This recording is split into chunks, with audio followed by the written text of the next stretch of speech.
Journalist Shankar, టీ5 మూర్తి, ఈ ఇద్దరు జర్నలిస్టుల మధ్యలో ఏంది గొడవ? తను న్యూస్ రీడరు, మంచి ఏమంటారు, డిస్కషన్లో మంచి డిస్కషన్ చేసే పర్సన్. అలా కాకుండా మూర్తి గారు అంటే చాలా పేరుంది బేసిక్గా మీడియాలో. ఏదైతే మెయిన్ స్ట్రీమ్ మీడియా ఉందో చాలా ఛానళ్ళు చేసి వచ్చిన మూర్తి గారు ఒక పెద్ద వ్యక్తి, గొప్ప వ్యక్తి అనుకోవచ్చు. కానీ తెలంగాణకు వచ్చే కల్లా ఎవరైనా సరే, ఎంత మంచి వ్యక్తి అయినా సరే, తన విషయం అంతా తెలంగాణ విషయంలో కక్కుతారు, అది కన్ఫర్మ్. సో జర్నలిస్ట్ శంకర్ అయితే తెలిసిందే, తను తెలంగాణ ఛానల్, ఒక యూట్యూబ్ ఛానల్ స్టార్ట్ చేసి తన స్టైల్లో ప్రభుత్వాలు చేసే తప్పులైతే మంచి అయితే ఏంది జనాలు చూపించే వ్యక్తి. మరి వీళ్ళ మధ్యలో ఎందుకు గొడవ అవుతుంది? ఇటు ఎల్లో మీడియా పైన ఎందుకు జర్నలిస్ట్ శంకర్ పడడం జరిగింది? న్యూజిలాండ్ అనే ఛానల్లో జర్నలిస్ట్ శంకర్ అయితే మాట్లాడడం జరుగుతుంది. ఆ ఛానల్ అతనిదే. గతంలో కూడా చేశారు, కొన్ని కేసులు అయితే పెట్టడం జరిగింది. అది మనకు సంబంధం లేని విషయం, మనం మాట్లాడుతూ. సో అసలు ఎందుకు వీళ్ళిద్దరు కొట్లాడుతున్నారు? సో ఫోన్ ట్యాపింగ్ గురించి చూసుకుంటే అక్కడ స్టార్ట్ ఉంది. ఫోన్ ట్యాపింగ్ కాడ ఈ ఎల్లో మీడియా అనేది ఒక యూట్యూబ్ ఛానల్లో హైలైట్ చేయడం జరిగింది. ఎల్లో మీడియా ఏంది, ఆయన రాసింది, నేను చేసేదేం కదా, ఆయన రాసింది చెప్తున్నాను. టీ5, ఏబిన్ ఆంధ్రజ్యోతి, ఈటీవీ, వీళ్ళు ముగ్గురు కూడా తెలంగాణని అంచడానికి ప్రయత్నించారు అనేది ఇప్పుడు 2009 నుంచి 14 వరకు, రాష్ట్ర విభజన జరిగే వరకు కూడా వాళ్ళకున్న కోపం అయితేంది, వాళ్ళ లోపల ఉన్న విషయం అయితేంది, 100 ఏళ్ళు దాచుకున్న పగ అయితేంది, కొన్నేళ్లలో చూపించడం జరిగింది, 5-10 ఏళ్లలో చూపించడం జరిగింది. ఎందుకు ఈ మాట అంటున్నానంటే, నేను కూడా కొన్ని మీడియాలో పనిచేశాను. సో అప్పుడు పరిస్థితి నాకు తెలిసే ఎలా ఉండేది. చాలా ఆంధ్ర ఛానల్ కూడా తెలంగాణ యుద్ధమాన్ని తొక్కడం జరిగింది. ఏపీలో అంటే కేసీఆర్ అన్నది ఏంది, రాష్ట్రాలుగానే విడిపోదాం తప్ప అన్నదమ్ముల్లా కలిసి ఉందాము అని చెప్పడం జరిగింది. మంచి విషయమే కదా.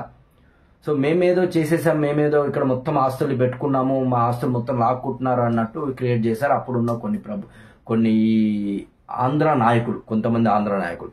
వాళ్ళకి వత్తాసుగా ఈ ఛానల్ కూడా పనిచేయడం జరిగింది. ఛానల్లో వ్యక్తులు కూడా, కొన్ని ఛానల్ మంచిగా చూపించుండొచ్చు, కొన్ని వ్యక్తులు అయితే, అందులో పనిచేసే వ్యక్తులు కూడా తెలంగాణ మీద అక్కసైతే కక్కడం జరిగింది.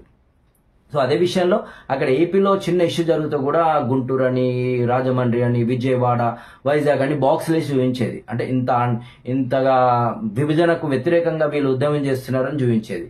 అది తెలంగాణలో ఓయూలో జరుగుతూ ఓయూ నుంచి కనీసం బయటకు కూడా ఫీడ్ రాకపోయేది. ఒక ఛానల్ ఇప్పుడు కొన్ని రోజులు క్లోజ్ చేసి మళ్ళీ ఓపెన్ చేశారు. ఒక ఛానల్ అయితే ఎక్కడో పిఎస్ గల్లీలో పెట్టి అక్కడ నుంచి ఫీడ్ తీసుకొచ్చి దొంగతనంగా ప్లే చేసే పరిస్థితికి ఏర్పడింది. అంటే అక్కడ ఉన్న పోలీసు వాళ్ళు వీళ్ళందరూ దాన్ని ఏదో బంధించినట్టు న్యూస్ బయటికి రాకుండా అడాబిట్ చేసి చాలా ఇబ్బంది పెట్టారు. తెలంగాణలో అసలు తెలంగాణని అసలు ఏం జరగలేదు, తెలంగాణ ఉద్యమే జరుగుతలేదు అన్నట్టు క్రియేట్ చేయడం జరిగింది కొన్ని ఛానల్. ఎందుకంటే వాళ్ళ చేతిలో ఉంది, చూపించేదే కనబడేదే నిజం అనుకుంటున్నారు ప్రజలు. సో అక్కడ జరిగేది మాత్రం ఒక 10 బాక్సులు వేసి చూపించడం, ఇక్కడ జరిగేది మాత్రం 1-2 ఆడాడైంది అన్నట్టు చూపించడం జరిగింది. అదే విషయంలో అక్కడ ఓయూ విద్యార్థులు కూడా చాలా ఛానళ్ళు అడ్డుకోవడం జరిగింది. అక్కడ ఏంటంటే లాస్ట్కి తెలంగాణోడైతేనే ఓయూలోకి ఎంటర్ కావాలి, అటు రిపోర్టర్ అయినా సరే, కెమెరామెన్ అయినా సరే, ఓఎఫ్సీ టెక్నీషియన్ అయినా సరే, ఎవరైనా సరే తెలంగాణోడు మాత్రం లోపలికి వెళ్ళాలి. లేదు అంటే ఆంధ్ర వాళ్ళు ఎవరు పోయినా సరే వాళ్ళని ఆంధ్రోడ్ పోతే మాత్రం వాళ్ళ పని అయిపోయినట్టే. అంటే అంత దారుణంగా జరిగింది అక్కడ. అంటే అలా క్రియేట్ చేశారు ప్రభుత్వాలు కూడా. ఒకరి మీద ఒకరు కోపం కాదు. ఇప్పుడు ఒక ఎంప్లాయీ పని చేస్తాడు, తను తెలంగాణ ఆంధ్ర అని పక్కన పెడితే అక్కడ ఓయూకి సంబంధించిన స్టూడెంట్ ఇక్కడ ఒక ఛానల్ ఎంప్లాయీకి ఈయనకైనా శత్రుత్వం ఉండదు. కానీ ఏం జరుగుతుందంటే, ఈ ఏదైతే రాజకీయ వ్యక్తులు లేదు కొన్ని ఛానల్లో కీలకంగా వ్యవహరించే మనుషులు ఉన్నారో వాళ్ళ వల్ల ఈ ఇద్దరి మధ్యలో పని చేసుకునే వాళ్ళ వల్ల కొట్లాట మొదలవుతుంది. సో ఇలాంటి సిచ్యువేషన్లో అసలు అలాంటిది ఏ ఇష్యూ జరిగినా ఆంధ్ర వాళ్ళు ఎంటర్ కాలేని పరిస్థితిలో ఉద్యమం అయితే జరిగింది.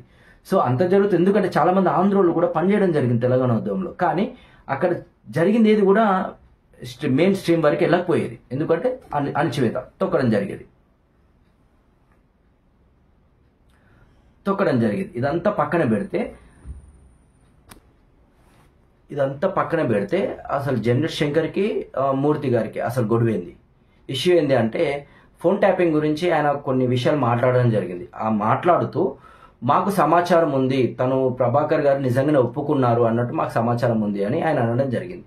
అయితే శంకర్ అన్నది ఏంది, నీకెలా తెలిసింది, మాకు లేని ఇన్ఫర్మేషన్, మాకు తెలియంది నీకెలా తెలిసింది, నీకు ఎక్కడి నుంచి వచ్చింది అంటే వాళ్ళే అధికారులు డైరెక్ట్ మీకు పేపర్ తెచ్చిస్తున్నారా?